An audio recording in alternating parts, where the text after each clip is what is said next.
À Azar, un quartier périphérique de la ville de Casablanca, on mange comme au Cameroun dans cette rue.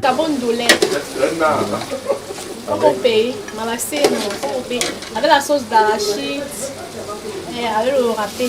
Beignets haricots bouillis, poisson à la braise et d'autres mets typiquement camerounais. Quand tu vois un beignet haricots, avec la peau, tu tamponnes et la bouillie. Donc, tu sens que mettre gants avec la bouillie, tu vois. Tout ça, c'est indolé. Moi, j'habite loin pour venir manger. Donc, de temps en temps, visiter entre nous, discuter un peu, avoir les mours du pays et tout. Même quand il y a les matchs du Cameroun, on vient s'asseoir ici, on joue, on voit les matchs ici. On s'amuse, alors c'est ça. Mais lorsqu'il quitte le Cameroun, affronte le désert, l'intention du promoteur de cet espace, devenu principal point de rassemblement des Camerounais de Casablanca, n'est pas de s'arrêter au Maroc pour faire de la restauration. Et les circonstances qui m'ont amené ici, vraiment, elles n'étaient pas du tout bonnes, je veux le dire comme ça, parce que bon, je suis Camerounais, la situation est difficile au pays, c'est la raison pour laquelle j'avais décidé de sortir un peu pour voir si je peux m'en sortir à l'étranger. C'est la raison première pour laquelle je suis là. Je suis venu par route, bien sûr, je suis venu par route ici. Comme lui, de nombreux Camerounais rencontrés ici partagent la même histoire et les plus chanceux ont pu développer une activité.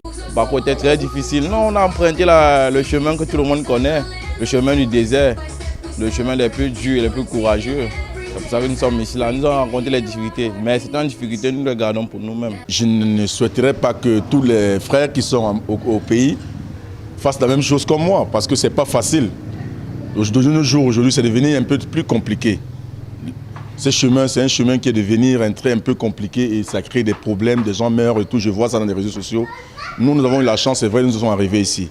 Aujourd'hui, Dieu nous permet aussi de pouvoir s'en sortir, de vendre des petits trucs, de développer certains business, avoir un peu 1 dirham, 2 dirhams, pour pouvoir envoyer même 1 dirham à nos familles. Et même, ils ne connaissent pas les raisons pour lesquelles, comment on fait pour s'en sortir ici. C'est pas facile, mais on se bat parce que nous sommes des hommes. Vous connaissez le continent, c'est un pays des hommes forts. Leur décision de quitter la terre de leurs ancêtres pour se retrouver à plus de 6000 km est née d'une seule motivation, chercher ailleurs ce qu'ils n'ont pas pu obtenir chez eux. Si on a quitté le pays, c'est parce que bon, les choses ici, ça allait très mal.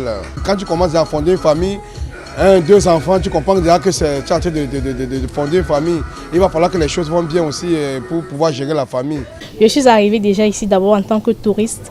J'ai aimé le pays, je suis rentrée au pays, je suis revenue pour exercer. J'aime bien le Maroc déjà, c'est pourquoi je suis restée ici. Partageant une large frontière avec l'Espagne, le Maroc accueille environ 150 000 migrants étrangers, parmi lesquels près de 1300 Camerounais qui avaient pour destination finale l'Europe. Cette rue de Azar à Casablanca est particulièrement connue comme un lieu de rencontre des Africains de diverses nationalités. Arrivés au Maroc comme point de transit pour l'Europe, ils se sont finalement installés ici afin d'explorer les opportunités qu'offre ce pays.